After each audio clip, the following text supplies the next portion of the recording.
The Salon Project was nonsense given form. An online place where humans and Will could talk about their favorite shows peacefully. It's a chaotic mess. A home away from home for homosexuals, allies, and neurodivergents.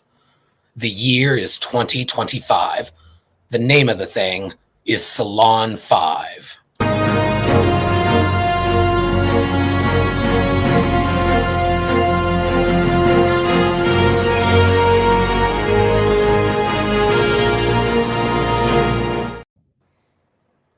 Greetings, friends, and welcome to the Salon spinoff, Salon 5. How's the crew doing? You have too much time on your hands. We got to get you a job. The layoff has been fun in some ways that I had not anticipated. Great. that was fun. What a fun intro. Thank you. I already know what I'm going to say for season 2. Again, I need a job. But hello to the audience. We are excited.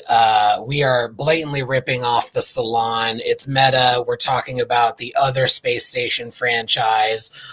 Thank you for joining us. Podcast things, like and subscribe. This is our first episode talking about Babylon 5 Season 1. The front half, we'll be talking about the pilot through episode 10. This has been Joanne's first watch through of the show. And so we're excited to get into it. The characters, the story, the behind the scenes nonsense. And like first seasons of other shows and this one, we're going to figure it out as we go. So let's get into it. Trevor, how are you? I'm delightful. How are you? Also the same. Joanne, how are you? I'm good. I'm hopped up on coffee, so fun times, right? Love it. Will, how are we doing? I took a nap. I have a glass of wine. I'm ready to talk about this weird anal bead of a station. Yes. The fleshlight, 5 miles long. I should call him. Yeah. And it spins. That's right. We are talking about Babylon 5. She spins. You see first season cast. Let's talk about our top thoughts. Joanne, this was your first watch through. What are you thinking so far now that you've gotten through season 1 of Babylon 5? It is my first time through, and I thought it was really good. It's, it's of the time, but it's also very prescient and timely. Um, the the graphic quality is weird sometimes, but I don't even care, right? Because the story is so good and the characters are compelling. I've enjoyed this little entry into the B5 universe for sure. Trevor, what are your initial thoughts on season 1? You've watched the show, I think, once or twice, probably. Maybe once, twice, 416 times. I got into Babylon 5 when it aired. I remember The Gathering airing a year before season 1 came out, so I was completely I just like with TNG, where I watched that particular pilot episode over and over and over again until the rest of the season started. I did the exact same thing with The Gathering, except it was just this cool movie that had different music and a different vibe than you'll hear now if you watch it. The audio and the soundtrack, and even Tamita Tomlin's audio, her entire dialogue was ADR. Like it's just a very different feel the first time through. So my general feelings about Babylon 5 are that I love sci-fi. I love 90s sci-fi in particular, and I fell in love with this show from jump, pun intended, and was drawn to some characters very quickly. Others just sort of grew on me. Others have grown on me as I've aged. Characters I didn't like at all, I've come to really find a fondness for and enjoy their arc. I will be the one who will likely fuck up and give spoilers, and I'm going to try really, really hard not to, Joanne. So feel free to hold me accountable. But it's because I love the show so much and I've seen it so many times. But everyone changes from episode 1 until episode 22 of season 5. So brace yourself. It'll be a fun ride. And yeah, really excited to talk about it with other nerds. Speaking of other nerds, Will, what are your thoughts on this season? It's so interesting because I remember this was like the first show that I saw when my family got satellite television. So this was like the first thing I saw. I was like, oh, what's this? Like I remember like we pulled up TNT and I'm like, what is this nonsense? And like I remember watching the Gathering and then seeing the show because I think they replayed it right before the show had premiered. I remember watching it and being like, this is weird. Like weird in a way that I wasn't used to that kind of sci-fi because at the time I really mostly got Star Trek and like a little bit of Star Wars. But mostly it was Star Trek. So like this was just like I always picture Star Trek as primary colors, like yellow, blue, red. Battlestar Galactica. Oh my god. Babylon 5 is purple, orange, and green to me. So like they're the same thing, but it's complementary. They're different. So like I don't know. It feels like a secondary color. It's very weird. Rewatching it as an adult. Because I really hadn't seen it since I was a kid, and then I rewatched it again when it popped on Amazon, I think, for a little while, and I rewatched it there, and it was a different experience because I watched it for the story, and like the visual effects are really wonky, and for like first show to use CGI visual effects consistently through a whole production, like it's they did good for early to mid 90s. They did a swell job, but I don't know. It is like most first seasons of a show. I would say it is trying to find its footing, but I think this show's a little more sure-footed because I think it's really coming from the mind of one man. It has a kind of a direction, but as we'll learn, Joanne will learn that there are course corrections that take place, but it happens in a way where it feels like it doesn't derail it. It's more like they're finding their way back. I don't know if any of that made sense, but no, but I'll take it. No, it didn't. All right, thank you so much. Yeah. No, it's fun. It's a fun show. I love how it looks like a high school production of Babylon 5, and the costumes are clearly made by a woman with a serger. I love it. It's so funny to me. But yeah, it's a charming show. Absolutely. I agree with all that's been said. I also watched this when I was younger for the first time. The similarities and the behind the scenes drama about the other space station franchise that we may or may not have discussed on our Star Trek podcast were completely lost on me. I just and I think sci-fi is one of those genres where similarities are too easy to identify. Like anytime you have a kind of janky bar, somebody's going to make a Mos Eisley reference, and it's like not every bar is the cantina, but that said, there are some obvious similarities, not the least of which is some of the same actors from the various franchises, including Admiral, Ambassador, Commander Tamalak Jakar, who is so wonderful in this show. The whole cast of characters here. Let me pull him up here. This was something I remember thinking like, oh, these aliens all look so different and so cool, and like they hate each other in very weird, funny, passionate ways, and like this space station is all about getting along, and I just love it. There's a hopefulness to this future, but it's also a more real kind of future that wasn't happening in Star Trek in the same way. So I loved it. Trevor, finish your thoughts. That was you seeing. I was sending you a message. No, the cedar of the salon. what you just said actually ties into the last point that I wanted to make, which was that as a description of Babylon 5, like for me, Star Trek is the future that I would hope for, but I always saw like the expanse is where I see humanity going if we don't bump into other people. Yeah. If we bump into other people, I see us going into Babylon 5.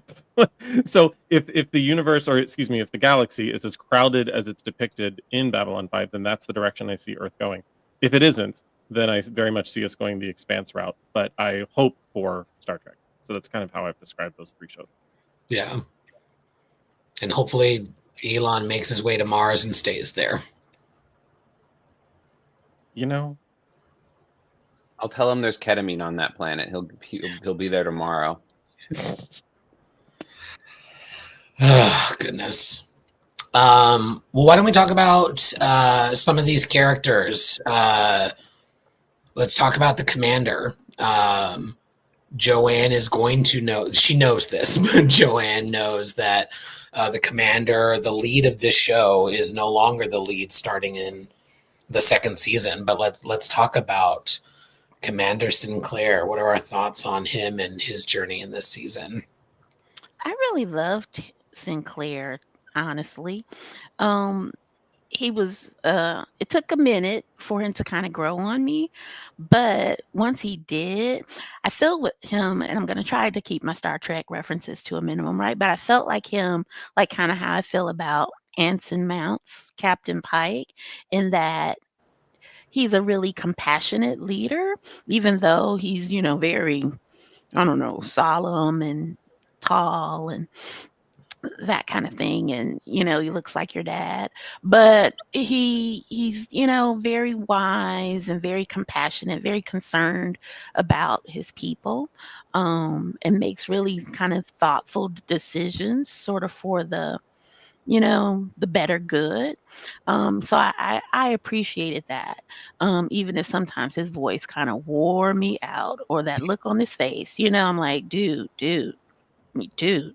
But I liked him. I liked him a lot, actually. Will or Trevor, any thoughts on the commander?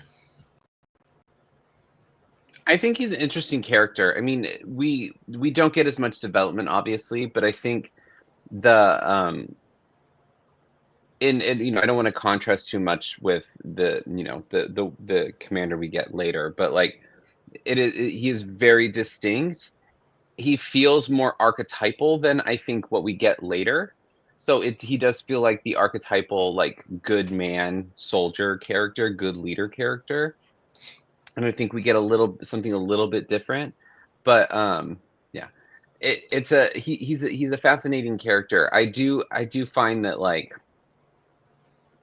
he does change a lot, and we know that that's from the actor's unfortunate health crises, but like it is I find him compelling, but not in a way that I would like.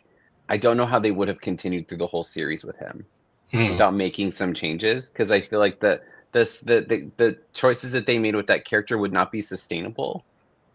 If that makes sense, like it would have grown very thin. They would have run out of things for him to do. Like he's not. I don't think he is on the surface. He's very interesting, but I don't think as we get deeper in, I don't think he's as interesting a character as what we get later. Yeah.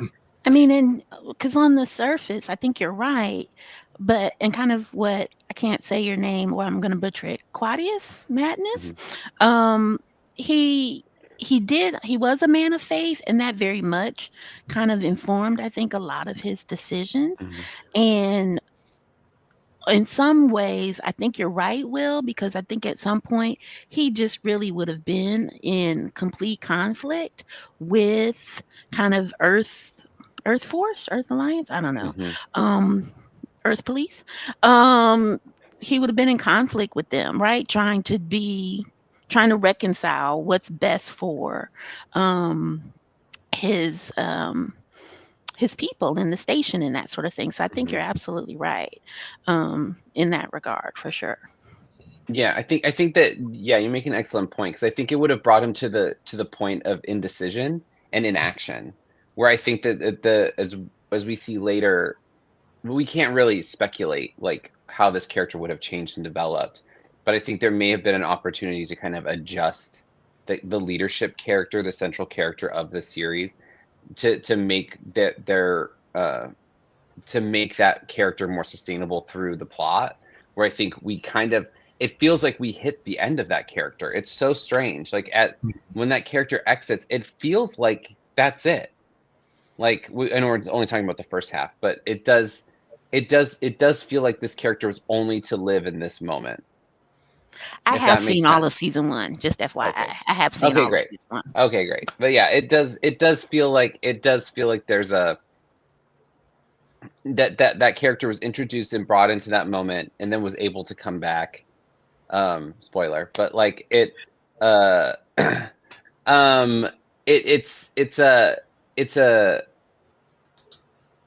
I don't know. I feel like rewatching the first season, it does feel like that character's arc kind of completes. Mhm. It does feel like he reaches a point to where we don't need him anymore. And we don't need him. We need this other character to come in. Yeah, Who's a little rougher, a little more aggressive, a little more verbose. There's a little more Absolutely energy to hotter him. too. Absolutely I hotter. mean, Ugh. smoke show. When he grows the beard, it's over. I'm like, ugh. Stan, I think that's our first one. It is. Hit it. Oh, that's right. Push the new button. I thought it was going to Push be. the damn button. I'm so sorry. I thought you were talking about the spoiler of the next Nope. lead, but we were talking about something completely different. We're all thirsty.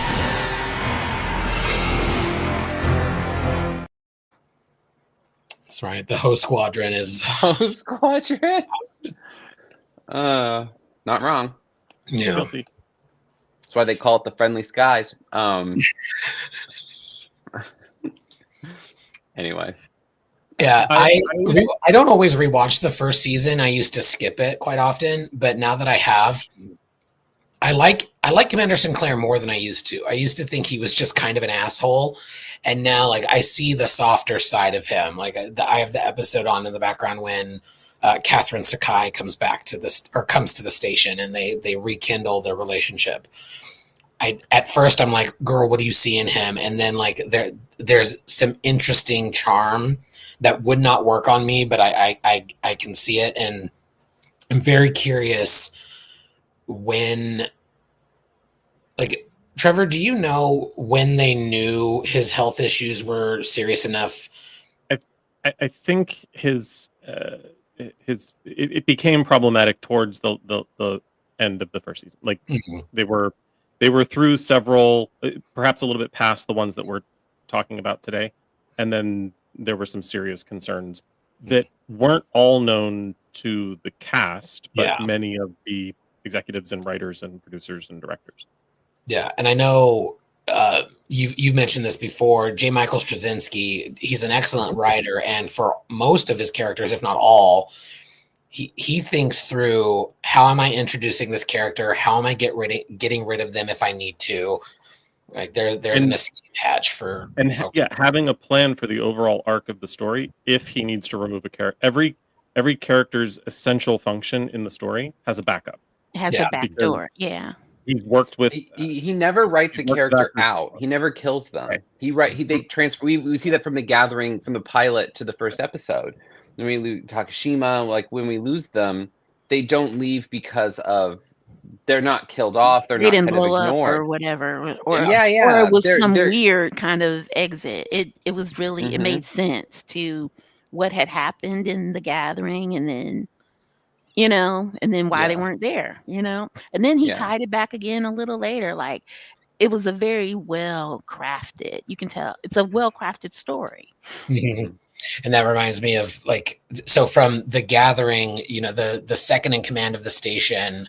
The actress just didn't want to come back. But Ivanova was always planned to be part of the show as sort of a second to the second in command.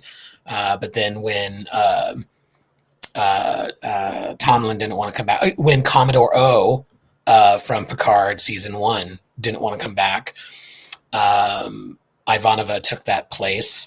And it was I have a book that's a first batch of scripts, and the memos of J. Michael Straczynski.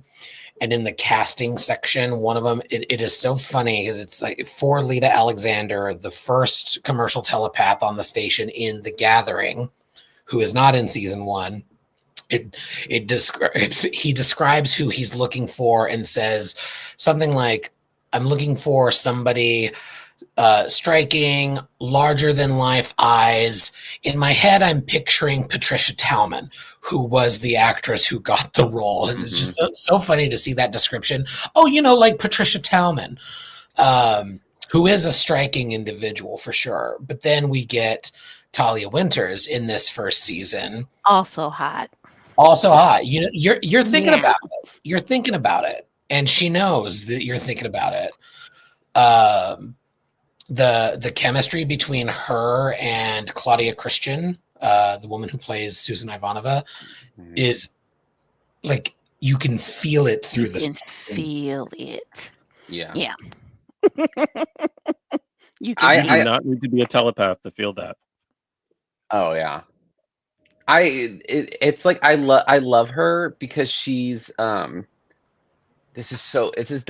this in the best way possible. She's 90s hot. There is like a specific aesthetic that women had in the 90s that it's like a little masculine, it's a little androgynous, it's hyper femme also at the same time. It's like sensual. Like she's very sensual. There's something about it. It's like a gritty woman who's also beautiful. It's like, I don't know. It's like no, you're not wrong. You're not wrong. I noticed something about it. Well, I was just kind of, somebody in casting kind of likes the short-haired, beautiful blonde because that's an image that comes up like 3 or 4 times kind of throughout. I was just like, oh, you like what you like, and I'm not mad at it. They were, all very beautiful, from Bashara Yard to the other girl, the doctor's wife. Spoilers, but beautiful, beautiful women. So Andrea's voice doesn't hurt. Yeah, no, she's got a beautiful voice. Just the sultry, like there's just something. Yeah, it's sort of like she smoked. Will, you were talking about, she smoked. Yeah, you were talking about Jennifer Lean Kess from Voyager. Her voice yesterday. Oh yeah, and has that kind of voice to me as well. It's like I want her to read my bedtime stories. Yeah, that kind of that like it's like a husky woman voice. I love that. Yeah, she's also a fantastic actress. I think she plays this character brilliantly. I think we get a lot of nuance from her throughout the season, and I greatly appreciate her presence as a character, like her relationship. With as we get into it with oh god, I'm just gonna say Chekhov, but with Walter Koenig's character. What was his name? Bester. Thank you. With Chekhov. Just call him Chekhov. I was like, Chekhov, what are you doing? He's so good at it. He's such a little bitch. It's so good. I know. He's so good in this show. Like So another spoiler, he'll be back. But he's so fucking good. He proves how underutilized we know that many people in the original series of Star Trek were underutilized, and him as Bester proves that he for Chekhov was definitely underutilized. He chews up a lot of scenes that he's in, especially with. That's a good segue to talk about this guy too. He gets a lot of fun work with the late great Jerry Doyle, who played Michael Garibaldi.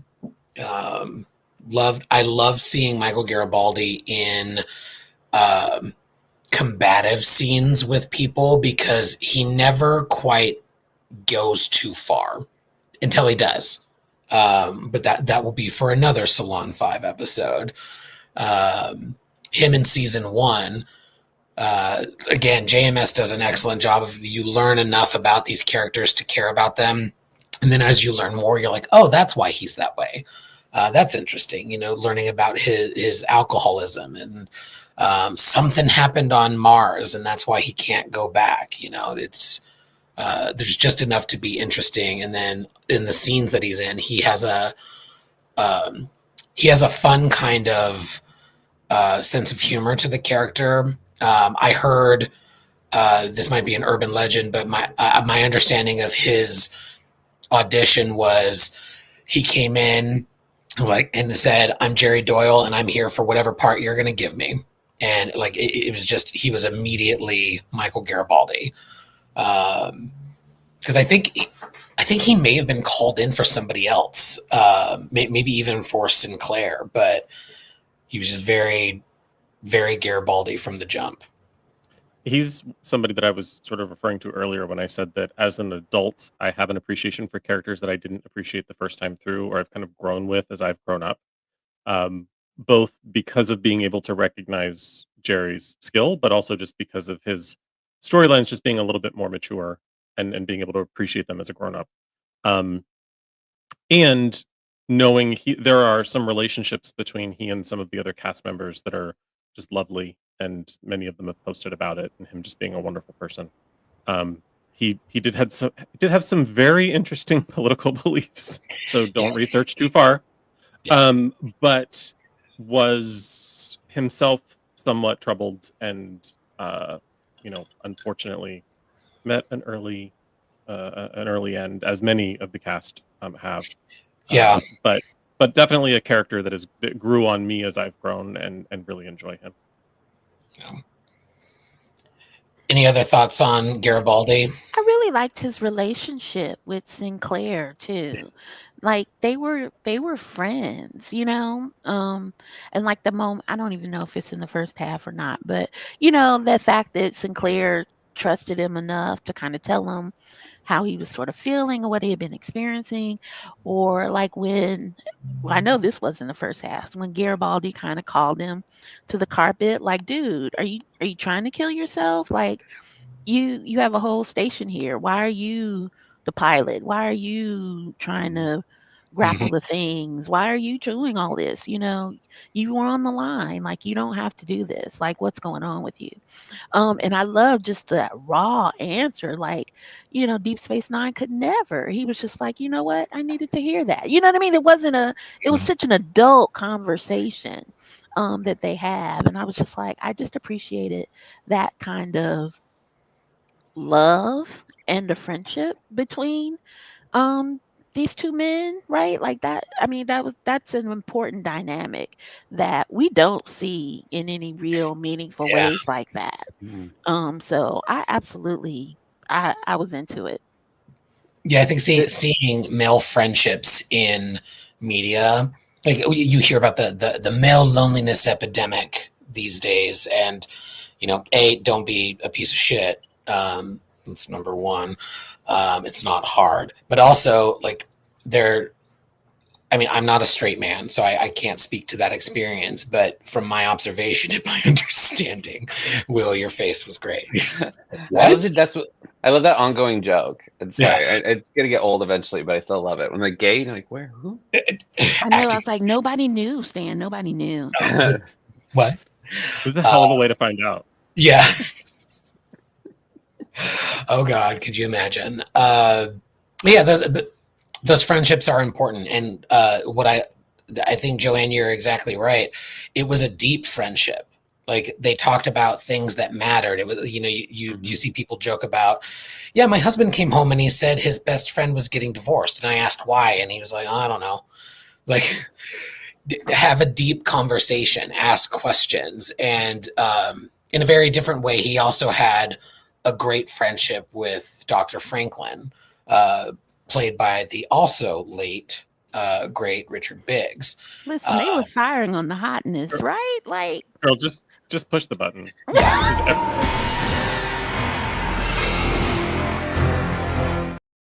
1,000%. Everything I'm about to say. Dr. Franklin could get it, and like I put in the header, I thought like he has a wonderful arc that I think, Joanne, you're going to enjoy. Unless I'm forgetting something, unlike a lot of Star Trek doctors, he has no problematic anything happening. well, that's good. It's great. Well, he's the first time that a doctor is interesting. Like he's like, I hate to say it, but like the doctors generally on Star Trek don't get much to do. Or are insufferable. Yeah. Yeah, or the worst. So like I think his character is really fascinating, has a really wonderful arc. I think the actor has so much charisma and Yeah. just imbues so much into the character that like every scene you're in, you're just like, like as we'll talk about one of the strongest episodes of this season.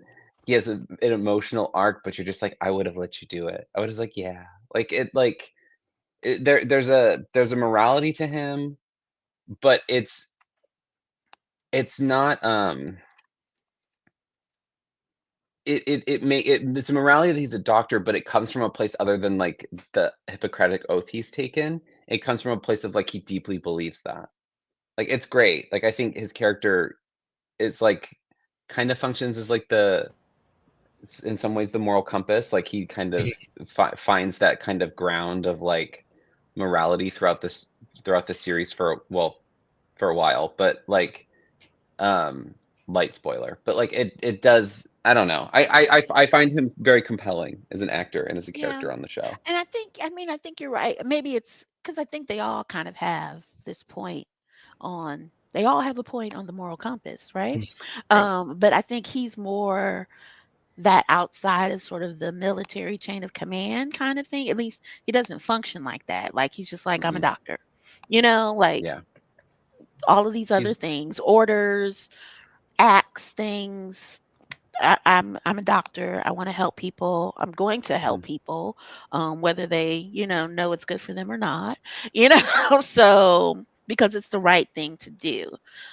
So I appreciate that because the other ones kind of have to wrestle sometimes with, the command structure and chain of command and earth and and all and diplomacy and all these things. He's just like, no, the bitch is sick. I'm gonna fix her. So it's simple. I appreciate that. Yeah. Yeah. In many respects, there's so much. I don't want to say more depth to him than other sci-fi doctors, but in Starfleet, it's not unusual for a scientist or someone passionate about helping people like to join. That's just sort of the name of the game. To join Earth Force as a doctor solely because Earth Force is the only way you can get to help the most people. Like he's not interested in being a soldier. He's just a physician who happens to wear a uniform. Mm-hmm. So you get now, are there some very 90s problematic like, hey, you're my patient, but also you seem to be into me, so maybe we go to a restaurant and maybe do more? Yes, potentially. I can't remember if that's happened yet or not. I will say it's more mature than another space station franchise doctor does it. It is. And it doesn't happen awkwardly at an airlock in front of the commanding officer. Like he's a grown-up who, sometimes the lines get a little blurry and even he recognizes the lines have blurred. Yeah. And so he's just much more of a person than I think in 5 years than I think we get from some and more. I'm not naming names and I'm not saying that all Trek doctors are bad. I love most of them. I'm just saying there's a depth and a realism to Dr. Franklin that we don't always get with other sci-fi physicians. Mm-hmm. I was going to save the best for last, but when you all brought up the moral compass, I thought, that's Susan Ivanova, right? I love this character. I love Claudia Christian for many reasons. She is wonderful in any project she's in. She not to paint too many parallels, but in a way, she's the Nana visitor of Babylon 5, and she is my favorite character. I think she's one of the stronger actors of the franchise, and her arc throughout the show, I think, is particularly interesting. I just love her. The season 1, the Russianness was written a little aggressively, and the softening of that, so to speak, I think works to not only the character, or not only I was going to say not only the actress's favor, but also it does the character some good. It's like some of the dialogue was a little jarring at times in the first season, but she's still delightful, and like you could tell, like the commander truly respects her. She's not just there to be hot. She's not ticking the pretty box. she's a badass and you don't want to fuck with her. But she does tick the pretty box. Mhm. She does. I'm obsessed with her hair. And I'm gonna there's a piece in there. I'm gonna have to write it at some point when I finish this because there's a story with her hair and how she wears it and all of the Mhm. things. But she is very pretty, but she's very much kind of the other end of the doctor. Like she's a soldier, right? And she owns that shit. Like I am in charge. I got skills. I can fly. I can, I'm in charge of the CNC. Don't fuck with me. I don't suffer your foolishness.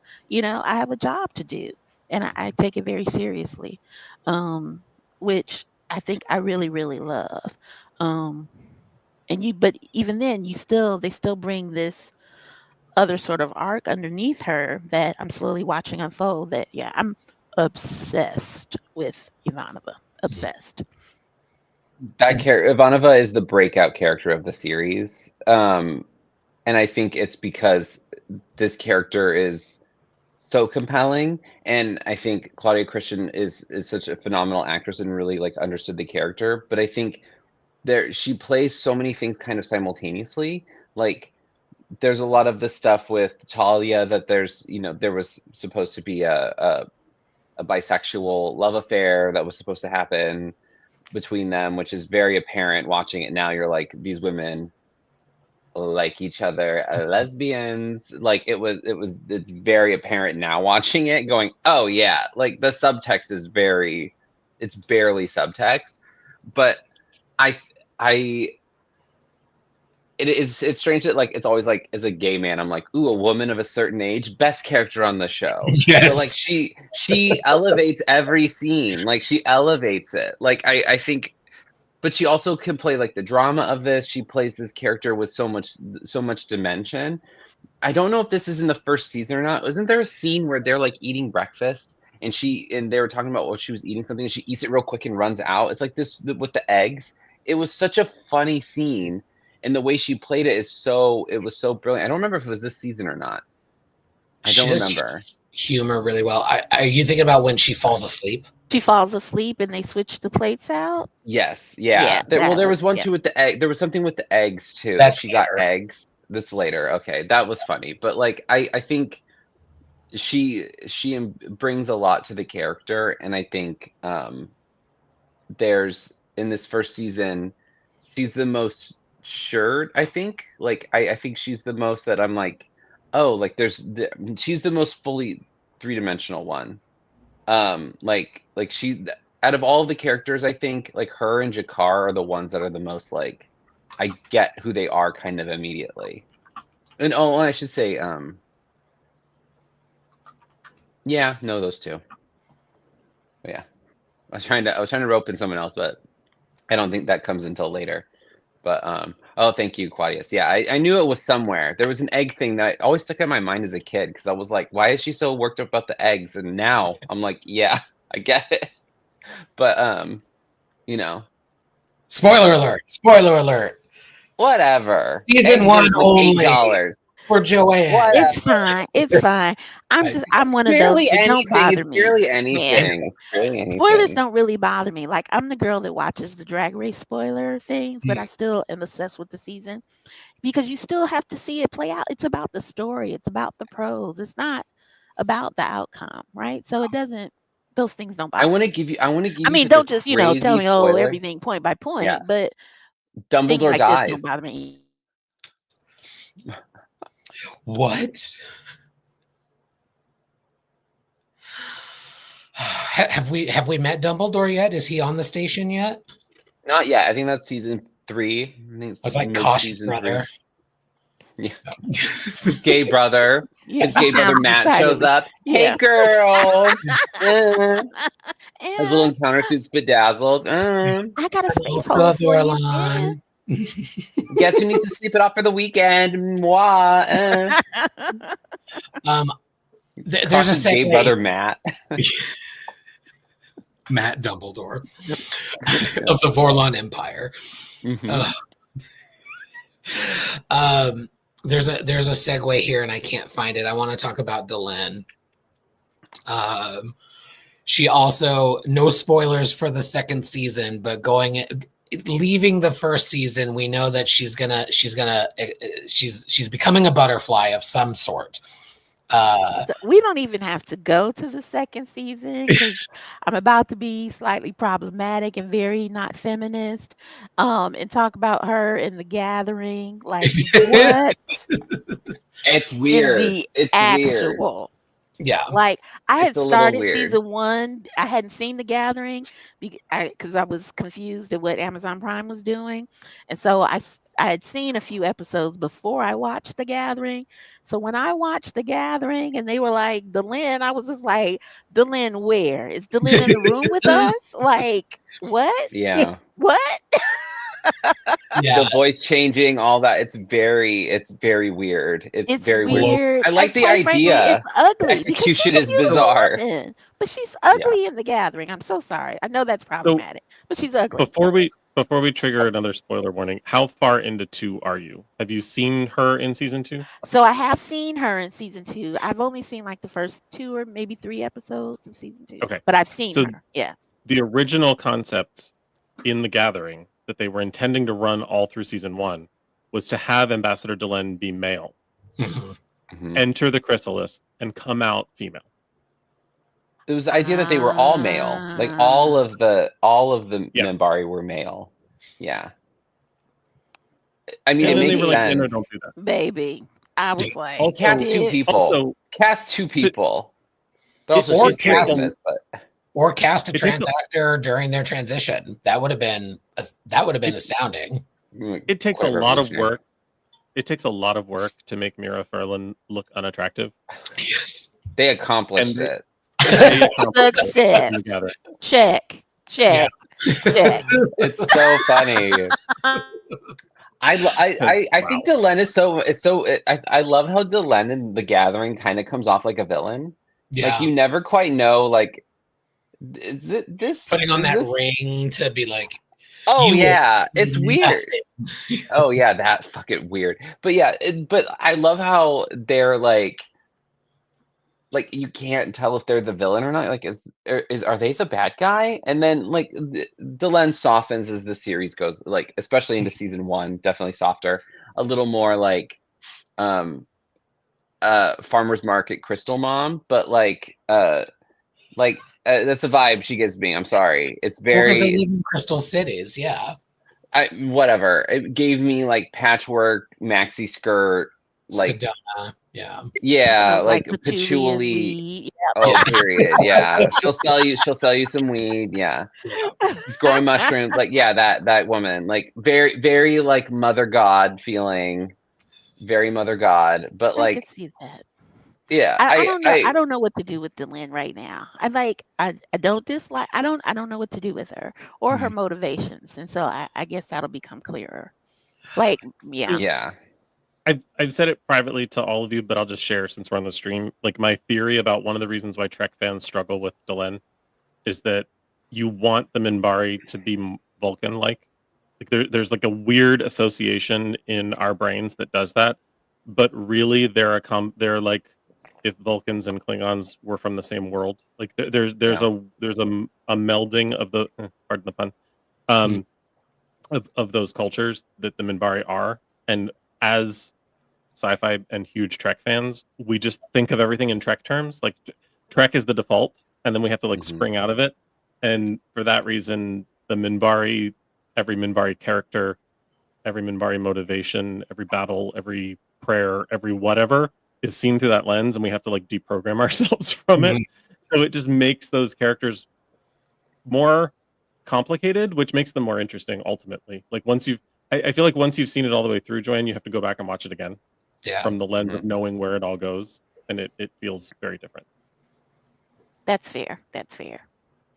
But yeah, Yes. I don't know what to do with her. But yeah. But she's kind of supposed to be a mystery at this point, and so are the Minbari. Yeah. Like I love that there's not much known about them, even though the Vorlon are mysterious on purpose, and it has nothing to do necessarily with being a superior military or being like, it's just how they are.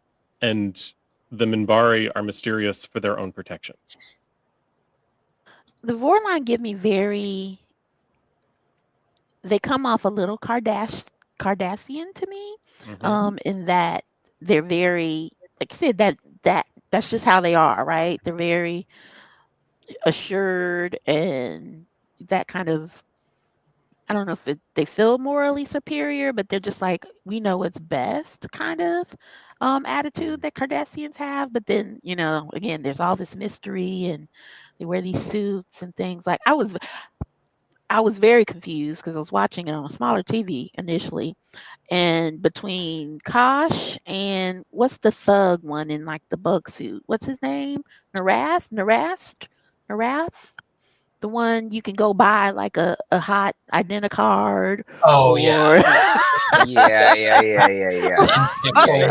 or Mm-hmm. go find this thug to beat somebody up for me. Yeah. I was like, wait, why is the ambassador doing that? And then I was like, oh, it's a different Muppet. So They're neighbors. That's Yeah. why we got them mixed up. They're next door neighbors in the alien sector.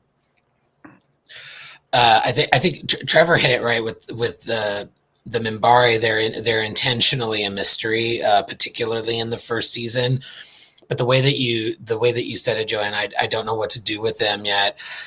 That made me think of a batch of characters that I want to touch on really quick, which is the aides, which is a weird way to put that. The ambassador. We're going to touch on the aides. We're going to touch on the aides. Just a little bit. It was the 90s. We're going to touch on a lot of levels. Yeah. We're going to touch on the ambassadorial aides. Veer Koto, Lanier, and Natoth, who we see. These three characters we see varying degrees in this season, and then two of the three we see more of as the show goes on, which I learned today about. Spoiler, that's not really a spoiler, but Natoth, who was played by what? Robin Curtis. Isn't it Robin Curtis? No, how dare you? Wait. Close though. The voice is so close. So this for the episodes in season 1, I just learned this today, trying to find the right picture of the right Natoth. Caitlin Brown, who will also be in season 2 as a lawyer, a human lawyer. She was Natoth in the first season. She sounds a lot like Robin Curtis. Robin Curtis is in the first season. She plays, or wait, is it the first season? Yeah, she's in. She plays the Deathwalker. No, I got him. She's the ambassador, the fish-looking ambassador who raises the stink about Deathwalker and demands that a trial happen. Right.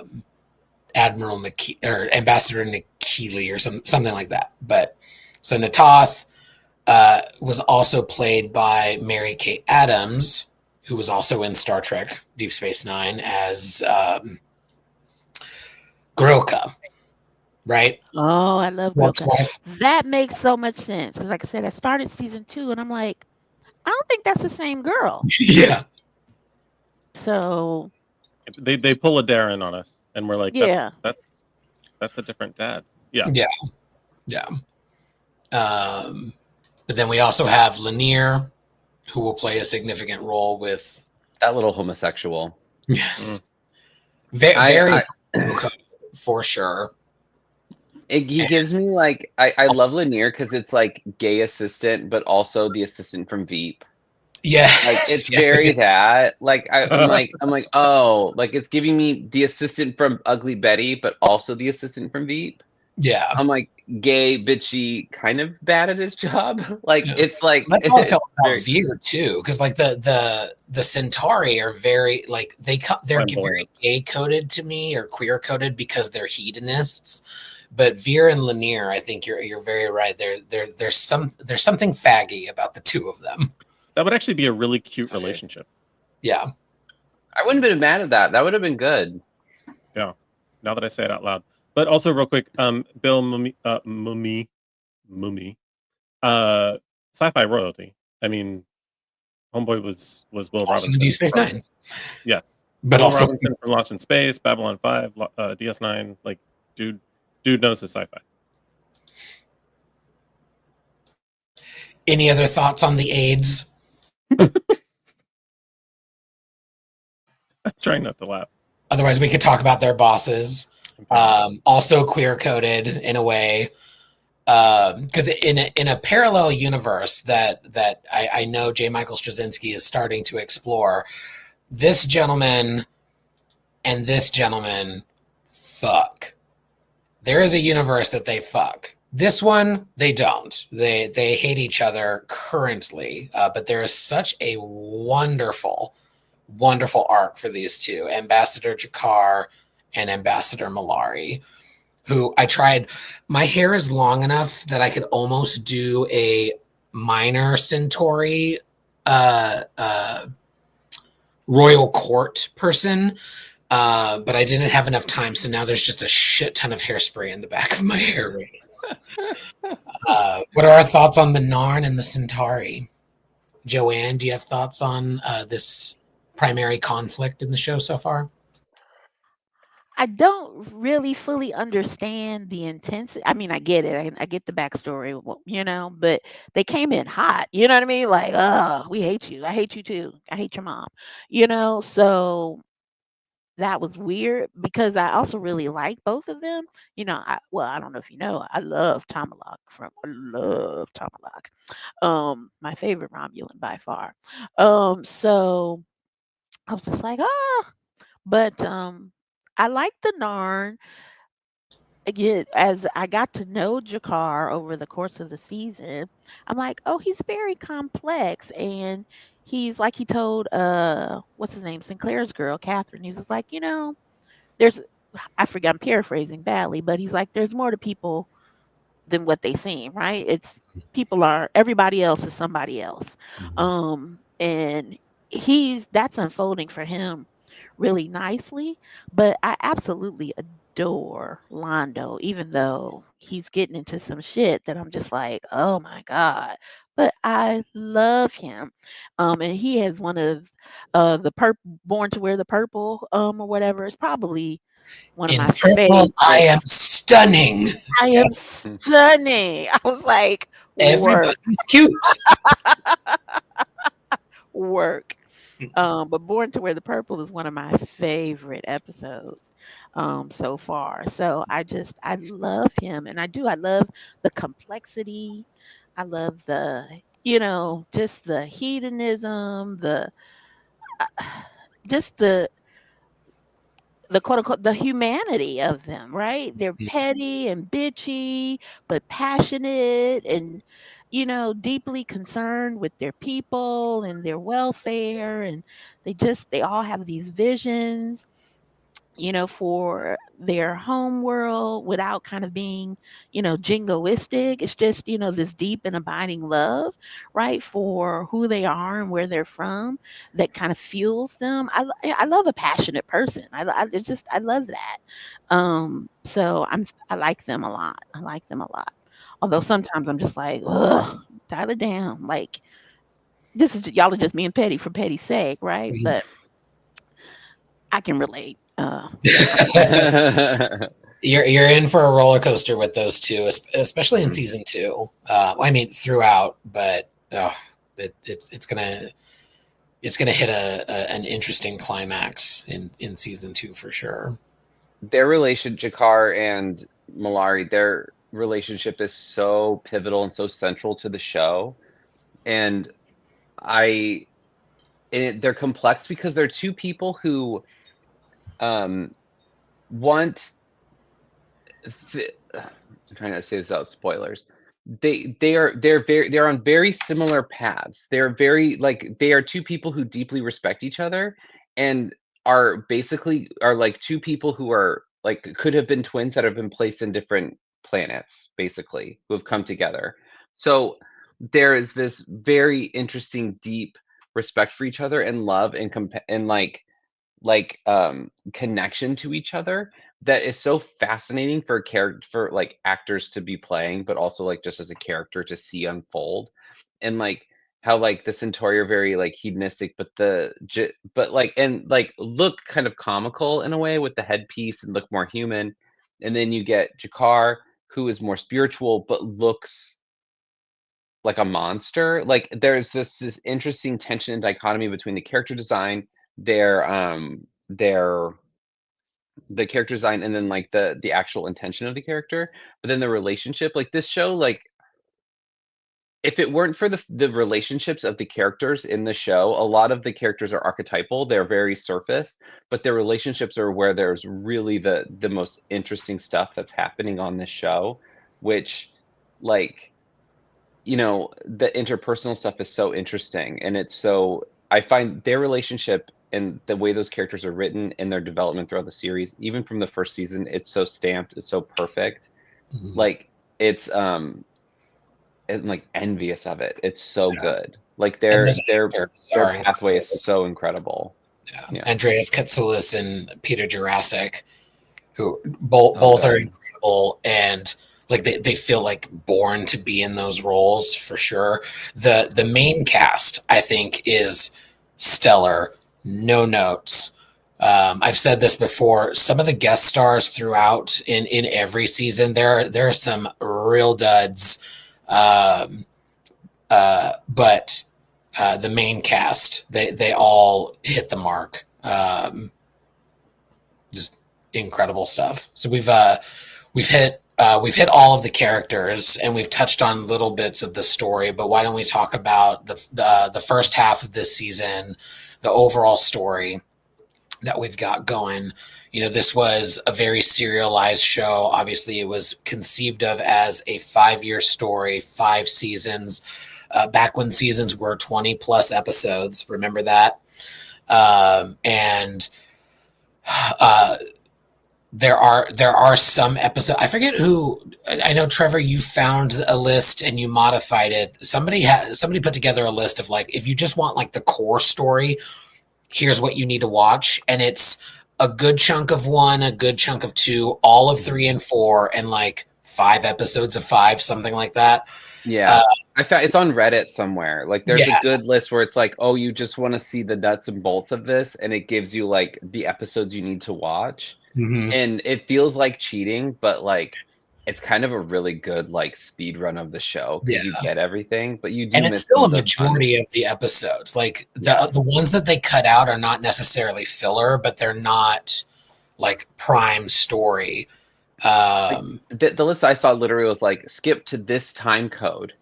It was like this moment you need to know for later. It was like there was like whoever did it was probably needs to be medicated, but like Yes. it was that Reddit list is nerds very are next level, I am girl. discovering. I mean, girl. Yeah. So we're going to shift slightly. That instead of going episode by episode, we had so much fun kind of talking about this universe. Let's just keep talking about the Babylon 5 universe from Joanne's perspective and kind of what she can expect. And then maybe the next time we do Salon 5, we can actually go episode by episode and talk about those plot points. Because I think we're an hour in and we haven't even talked about an episode yet. So let's just keep talking about the universe as a whole. Like, let's keep universe building. We talked about it's what he does.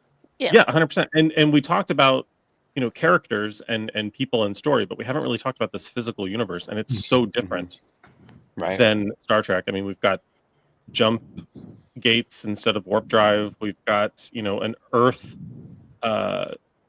military instead of Starfleet. We've got all of these governments are representative of their specific planets, as opposed to integrating these groups together into larger governments. Humans are apparently telepathic now, which is interesting. So I wonder if they'll explain that in the show. Maybe we won't spoil that for Joanne. But Joanne, they started to by the end. I think the last. Did they hint? started hinting at it. Yes. Okay. Yeah. But as a Trek fan who's been a Trek fan for a very long time, who is now kind of delving into this universe for the first time, what are your initial thoughts about like what this universe looks like, how it's constructed, visually, how it's represented? Yeah, it looks dirty, right? Which I love. Well, it's more raw, I guess, right? The station is, I think, Will, your colors were spot on, but Hmm. it's these dark grays and funky greens and things that I find kind of interesting, and it's dirty. I love that unlike Star Trek, they still are dealing with money and, Hmm. expense and scarcity, or well, access. Probably seems more like access than scarcity. Yeah, like there's um things they can't get on the station easily. yeah, or people, in poverty is still a thing, that whole down below, folk who can't afford to get back to earth and can't find, I'm just like, what? And, and access to healthcare. So far from the utopias that we're accustomed to watching, where all of these things are taken care of kind of, probably for the speed of plot, so that we can deal with these other things. They're like, no, these are the things that we have to wrestle with. And so I really do love that a lot. Now, I do find some of the the the politicians and that sort of thing, I find that a little kind of over the top and a little hammy and cheesy at times. Like, nobody's really that hard and fast, although the current state of politics is fucking proving me wrong. Mm. Um, 'cause I'm like, no real politicians, are that extreme. But I might eat those words, right? So, or I might need to reevaluate that statement. But sometimes I'm like, okay, calm down, Senator. But for the I most part, I like it. It's raw, it's yeah. dirty. Yeah. I definitely think I love that you brought that up because watching this first season, and I know you've already seen it as you've gotten into season 2. The difference the commander of the station makes, the difference that the president makes, like the administrative change, is palpable. In the first Hmm. season, there's one main senator, but several senators have some oversight. But starting in season 2, it becomes much more a military governorship, chain of command kind of thing. There's a little bit of the senatorial politics at play, but as the story gets further in, we'll see more of why that changes. But the world building that J. Michael Straczynski does throughout this season, and really all of it, I think that's what makes this show feel so real. Is he thought things through? Like we make fun of it. Like a few weeks ago, we made fun of the printouts and circuits of the Enterprise D, Hmm. like, because they did not think through, like, how does this ship work? And here, like, he knows how the station works. Like, there is a reason why the doors, which were complicated set pieces to make, fall that way, is because if gravity goes out, they will fall as the spinning slows down, so they can seal out. Like, he thought those things through, which is why one of the many reasons why the show is so incredible. I want him to get his reboot so bad because I just keep thinking about like the interior of the station. It's Hmm. like those matte paintings were not terrible for the time, but like the inside of the station looks cool as hell, and I just imagine what they could do now with the technology that we have now. Those low gravity tubes along the top of the station, the buildings that are inside of the station protruding upward as you look out of the commander's office. There's just like so many cool things, like, including like the Star Furies. Like, NASA actually reached out to folks at Babylon 5. They're like, hey, that's an excellent design that would work really well in space. Can we get your diagrams? Like, they wanted to see how, like, oh, this sci-fi show figured out like a way that would make sense for a ship to work in space. We should look at this. Like, it everything's incredible. I want to have dinner at Fresh Air. Like, Yes. I want to go, I want to go to that Same. restaurant. Right. I do too. Like, granted, I would want to hang out in 10 Forward, sure, but like, there's something amazing about like, and it also feels more real. But like an O'Neill style space station is something that NASA's already conceived of. Like that's what Mhm. they would build if they could. You know, it's an actual design. It's not an artificial gravity environment that we see in the super deep sci-fi of Trek. It's a thing that humans could build if we had, you know, the available resources and the interest and the budget. Um, the I love, Joanne, that you talked about how it's dirty, because it feels. I've always felt like the station is a character. I know we say that about in Trek all the time about the ship, Mhm. and certainly some ships and stations become more prominent than others in different series. But Babylon 5 is kind of like the station itself kind of starts to feel like how Dickens uses the weather to depict like the dirtier the station is, the grittier the story is. Yeah. The more they focus on things that aren't going well, then the story's not going well. As things get better and brighter, so does the station. There's a really interesting kind of arc that the station goes through, including, you know, in season one, I always described Sinclair as kind of the perfect sheriff for that outpost that needed somebody to come in and lay down the law. But eventually things righted themselves, and the outpost has become a city and it needs Yeah. a mayor. And the And mystery around we're done with the scrappy sheriff, and we're ready for the mayor who's ready it. to really take the civilization kind of to the next step. So I also just love the lore that they create, even in the first. Like, they don't explain everything in the first season. There's meant to be a mystery, but then there's also lore of the Babylon project, some of which we will never get. Like, where would Babylon 1 have been? Like, we saw that Babylon 4 Yeah. was in a different place. Babylon 1, 2, and 3 we know were destroyed. 4 disappeared, and for whatever reason they kept building it. Like, oh, the Minbari really wanted it. Why did the Minbari really want it? Why did they want Sinclair? And like, the something I've said before, that the show does so well because it wasn't syndicated, right? It was on TNT, and Mhm. they were worried about people not remembering shit. He does an excellent job. I mean, all of the writers did, but especially obviously J. Michael Straczynski, when he wrote most of the episodes. Like, there are so many scenes where it's like, as you know, this, that, and the other, and like just rehashes something that just to remind the audience in a way that when you watch it 15 times, as I have, you're like, I see what you're doing, Delenn, but like it's super smart, and it's like it had to have appeased people at a studio while also being good for an audience. I also just think about like my ADHD and how like a 7-second video on TikTok is sometimes too much for me. So those Delenn rehashes are actually very helpful. The way that they build out the show is excellent. I think this world is probably the most like thought out, but in a way where I feel like it sparks creativity with the writers in terms of how they solve problems.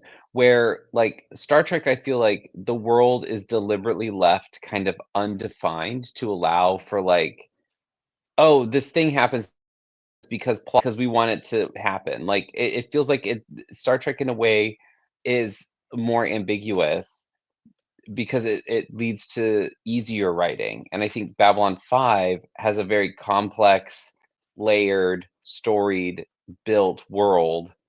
And that creates kind of that creates clever writing. And it creates writing where they have to do problem solving. So it's very interesting that they're creating again, it's like they want two separate things, but they want the same thing, but they've gone at it two separate, completely diametrically opposite directions.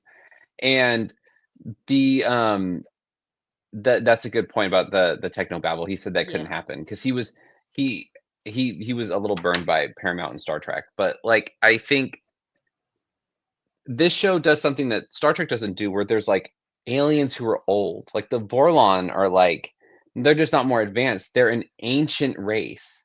Like there's like this idea that the ancients, these people who are here that are have been here long before, we were still amoebas and they were out, conquering the universe. Like I love how rich, how full, how old this universe is, because I think Star Trek runs into a problem where everyone's kind of at the same level all the time, Mm-hmm. like at least to a certain extent, like they're all kind of here majority of the time.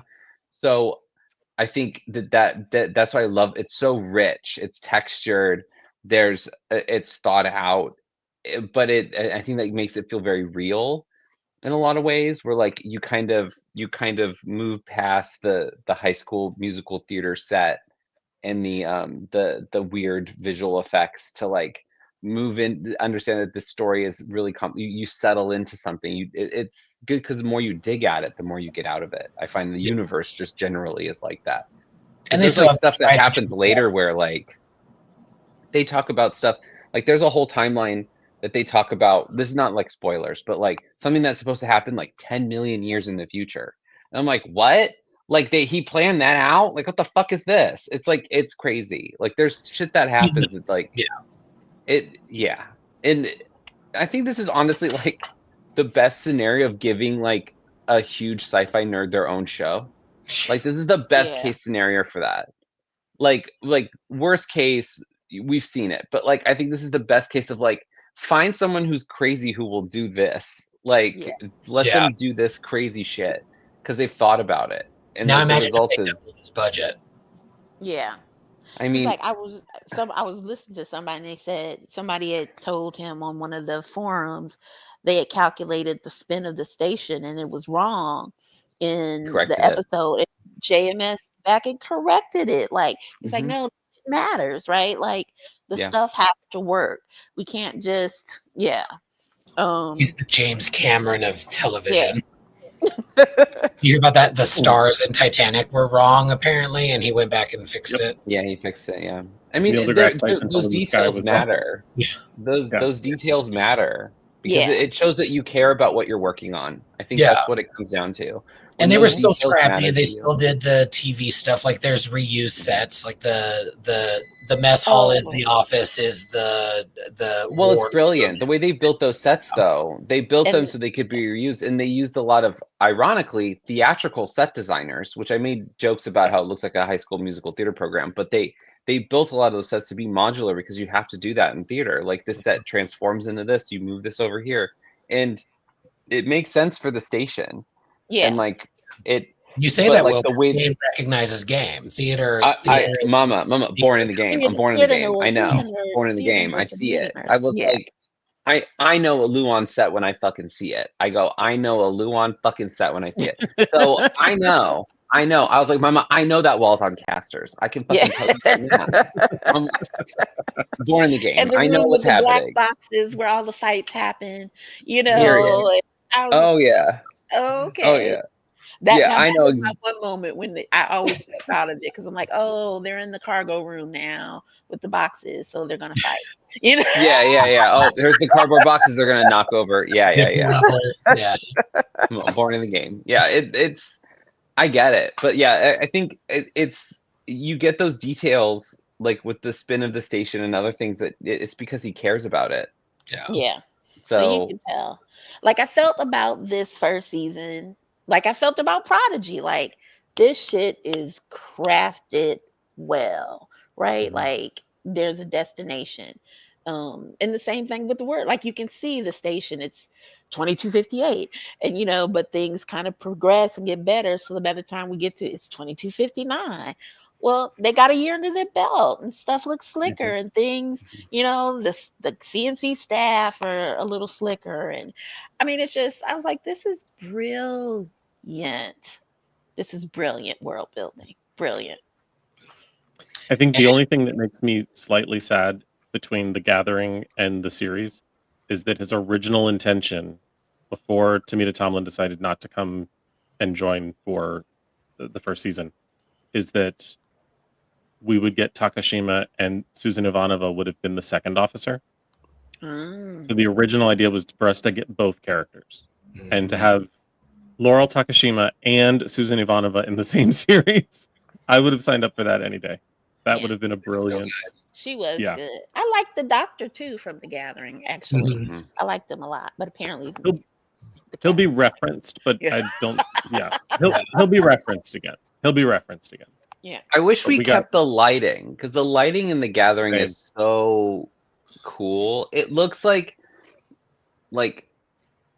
I don't know. It's just I was like, y'all couldn't have done that the whole series. Like this Yeah, The lighting was Gathering real did look good. Like that lighting was better good. than Yeah. season Yeah. one. It And did. lighting's It looked difficult. I better. know Yeah. lighting's difficult, but like Especially in it's Command and Control, it made CNC look bigger than it does in the series. yeah. CNC If looks anyone, bigger and more it functional.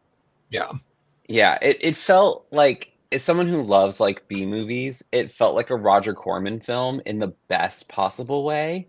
Like it felt like these like, oh, scrappy, like, oh, we're gonna light this really cool. Like, we don't have a good set, but we'll light it real nice so people won't know. Like I do miss that. It's like it's a TV movie, so the expectations are different. There's different things they're doing, but like it like there's like these neon lights and there's like all of these things kind of happening in the background that we kind of lose in the series. green and But blue and red, yeah. Yeah. It's very interesting. But yeah, and they still had um keyboards. They still had they still keyboards in their touch screens, which makes mhm, sense. It Yeah. makes yeah. sense. The world building was wonderful. Everything I, about it. it was. I also like the one other thing that I like a lot, obviously, if you know anything about who I am, is this whole theme of faith that Mhm. Mhm, runs through. They take it so seriously, in a way that no sci-fi that I've encountered really has. Because Star Trek, really is very dismissive of faith. DS9 kind of being the exception, but even then, it's still not, it's the best treatment I think Star Trek has done, but even it does not compare to what they're doing, because where Star Trek, the faith is like in this utopia and humanity and that sort of thing. All of these other cultures have, these beliefs and things that are greater than themselves, that are pushing them and fueling them. And then sometimes they're in conflict and sometimes they're not. Like, I love that little Parliament of Dreams episode where they Mhm. all had to showcase their, mhm. belief, and their faith or something that was important. And it said a lot about who they were and what their motivations were. Um, just brilliant that, you know, the religion nerd in me is, obsessed with. So Yeah. I love it. You know, that's a really great point because it does feel like Star Trek can only deal with one faith at a time. Because even within, well, DS9 we kind of get two sorta. We get one with the Bajorans very clearly, and Oh, then we kind of get one with the Dominion a little yeah, bit, a little. but like even that's like, oh, the founders are the god, so it's like a false god kind of thing. Right. But with this, with Babylon 5, what's interesting is each religion is kind of specific, and they're unique to itself, and like they the it it goes to it being thought out, obviously, but like the religions they speak to that character's motivation and like how they view the world, and it looks at religion as religion actually is that exists in the world we live in, where it's you get these very specific moments. There's some overlap Mhm. here and there just from historical context and whatever, but like you can still point out these religions, where I feel sometimes in Star Trek, when we do get it, it's kind of this very wide brushstroke we get Right. with religion, where it's either like, oh, it's a supreme being from another universe, or it's fake. Like we don't Right. get that kind of thing where we don't know. Like these people believe this. It's intangible. It's the way faith actually exists in our world. And Absolutely. it's reflected really well in the show because it's not generalized. It's very specific. It's very specific, but it's not kind of like glorifying ritual or anything like Star Trek is Mhm. very about the rules, right? And the rules Mm. of society and the rules of governance and our protocols and our contacts. But Babylon 5 is very much like, well, you know what?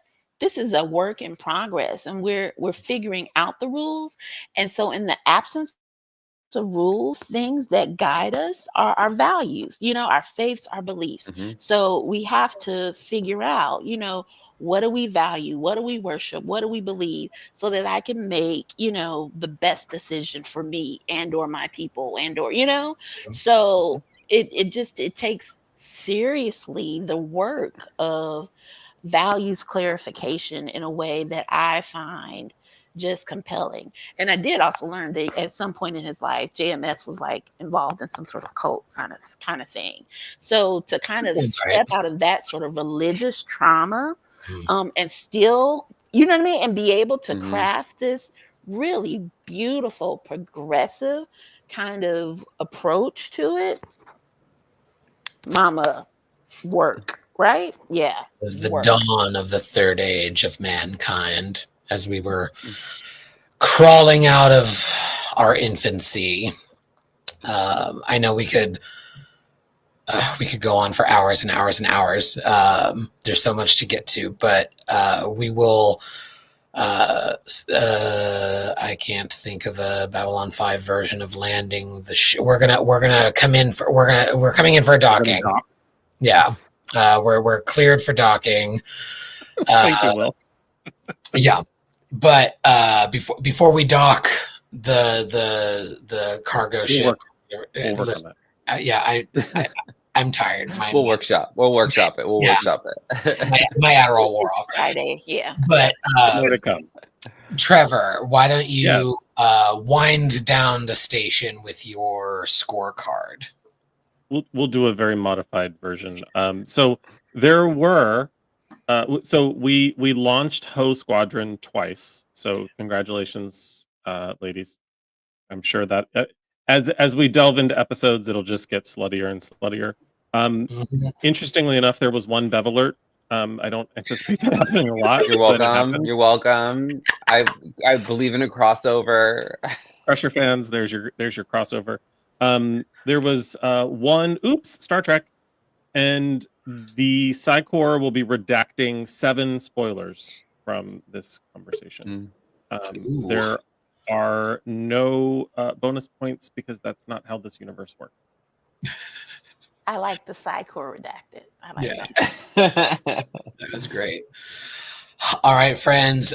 We do not have a set schedule for these Salon 5 missions, but we will announce that on our socials when we do. So please do like and subscribe here on YouTube and all of the podcast places.